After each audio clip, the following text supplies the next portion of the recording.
How can you decrease the amount of time it takes to give feedback to your students on a particular assignment while also providing that personal touch? Well, you can use the audio feedback feature within Speedgrader. Here we're back, which is a 2-minute tip. This is a companion video to a much longer video I did about how you can use audio to increase engagement in your class. But I wanted to focus on this specifically in this 2-minute tip. So let's get started. What I'm going to do is I just have open, not that screen. Here we go. I have open just Speedgrader, and I have it on test student right now. That way I protect everybody's privacy. But let's say that I have an assignment here, and I just want to give some quick audio feedback. Well, there's two ways that you could do it, really. One, you could record your comment, and then you can upload it.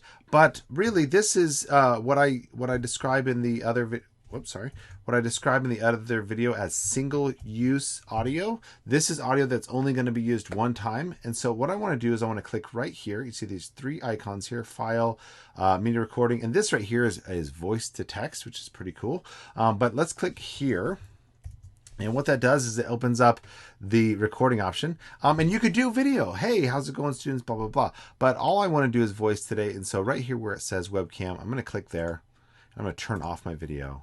And now I can also choose which mic I'm using. So if you're using a better mic than your internal mic, you can choose that one, which I'm doing now. Gives you a countdown.